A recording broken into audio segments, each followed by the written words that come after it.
शायद तुम long term investor, short term investor और कोई भी तरह इन्वेस्टर हो जाओ तो कोई फ़र्क नहीं पड़ने वाला है, क्योंकि हर एक न्यूज़ को आपको देखना होगा। अगर न्यूज़ अच्छे से नहीं पढ़ोगे तो शायद तुमको वही होगा जो इस स्टॉक में हो रहा है। मतलब अगर ऊपर से देखोगे कितना परसेंट करेक्शन हो चुका है। अभी भी तुम बैठे हो, अगर मान लो तुम्हारा पैसा इधर भी कोई भी लगा दो और इसमें, तो 60% पूरा बुल रन में तो कितना स्टॉक ऊपर गया है तुमको पता है? ये सब पता नहीं है, क्योंकि तुम बैठे हो ये सब कुछ अच्छा है। कंपनी तो फंडामेंटली देख रही हो, कंपनी में कोई इशू नहीं है, एक आपको दिखाई दे रहा है। बट आपकी ध्यान से पढ़ी हो, जो ऑडिट करता है उसको कभी कभी बैलेंस शीट नहीं मिल जाता है, कभी कभी ये प्रॉफिट एंड लॉस में थोड़ा सा दिक्कत आ जाता है। कभी भी मैंने तो और भी दिखाऊंगा, रुक जाओ दिखाता हूँ। तो आपको क्या क्या देखा इसके अंदर जो पी तो सस्ता है और किसी ने आपको रिकमेंडेशन भी किया है।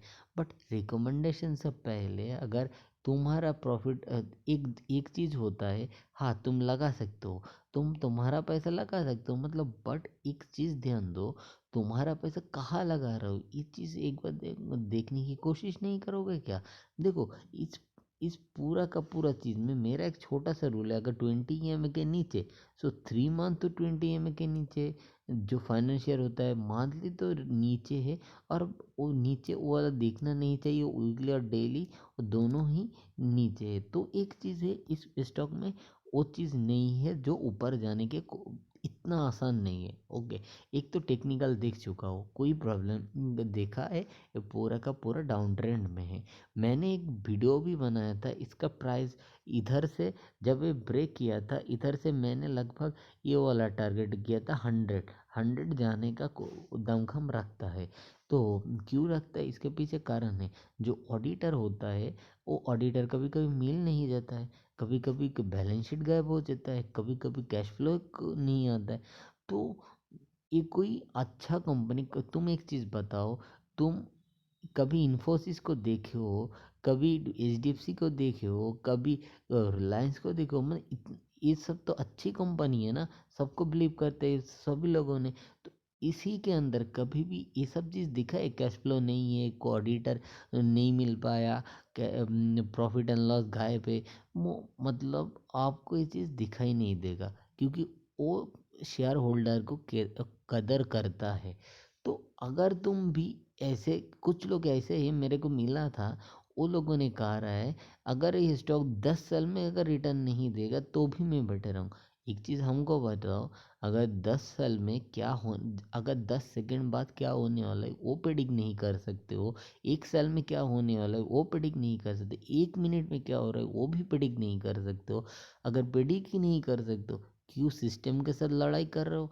सिस्टम दिखा रहा है नीचे जाने वाला है, तुम उठा के बैठे हो। तो ठीक है करो, 10 साल क्यों, 50 साल के बाद भी ये तुम चला जाना तो भी ये स्टॉक ऊपर जाने वाला नहीं है, क्योंकि इस प्रोमोटर ने इसके भाई के साथ दोनों मिल करके एक गोल्ड स्मगल किया था। तो इसके एक केस भी चल रहा है। तो पहला इंडिकेशन है। जो भी ये लोगों के अंदर जो भी, तुम एक चीज़ अगर नहीं मानोगे तो तुम एक चीज़ देखो, ये छोड़ दो, इसको छोड़ दो, तो इधर आ जाओ, तो तुमको अच्छी से दिखाई देगा। क्या दिखाई देगा?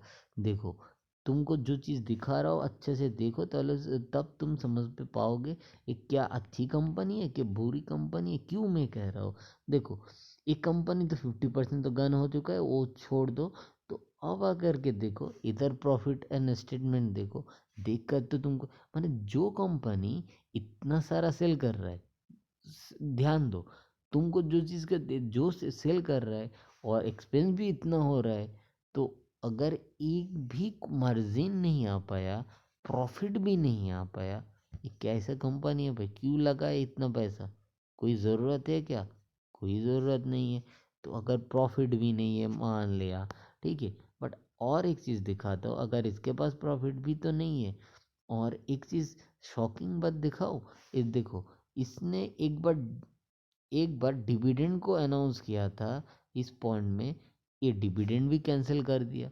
अगर कभी भी कोई कंपनी में देखो डिविडेंड कैंसिल करते हुए, कभी देखा नहीं है, ठीक है। वो तो गया, और आपको इधर आकर के देखोगे प्रमोटर के पास, इस प्रमोटर ने कुछ परसेंटेज बढ़ाए।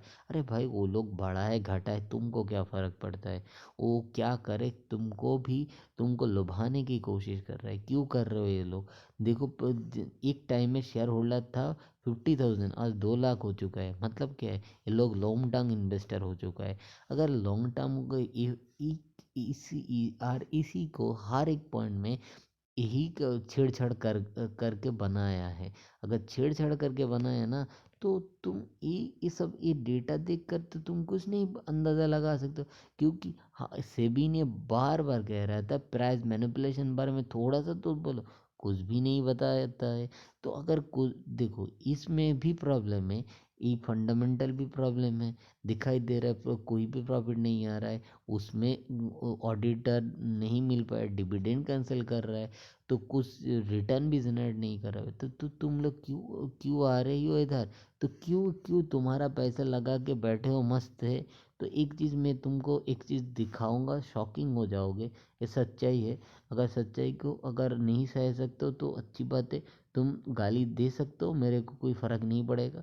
मैं भी एक टाइम में, अगर तुम इस पूरा अगर शेयर बाज़ार में टिकना चाहते हो ना, तो पहले तो कैश को, जो कैश है ना उसको बचाने की कोशिश करो। अगर बचा नहीं पाए ना, तो इस मार्केट को गाली दे कर के 1-2 साल में निकल जाओगे। आज तुम्हारी तरह मैं नहीं हूँ, जो कह रहा हूँ सच्चाई सुनने के लिए जिगर का दम होना चाहिए। तो तुम्हारे पास वो नहीं है। 10 साल के लिए तुम नहीं रख सकते हो, 1 साल में क्या होने वाला है वो नहीं बता सकते, तो तुम 10 साल में, ठीक है। तो मेरे को लग रहा है ये एक इधर एक पैटर्न बनेगा और एक होगा, तो एक काप एंड हैंडल का जैसे ही लगेगा। अगर तुमको अच्छा नहीं लगा तो ठीक है, एक कप एंड हैंडल मान लो। अगर कप एंड हैंडल होगा तो एक चीज़ और दिखाता हो, रुक जाओ। शायद तुमको प्रॉब्लम होगा। तो कप एंड हैंडल का जो टारगेट होता है, तो टारगेट जो मेरे को लगता है, तो इस पॉइंट से आज एक टारगेट निकाल के ही दिखता हूँ। मान लो इस पॉइंट में आकर के और इतना, तो मान लो 1 मिनट रुक जाओ।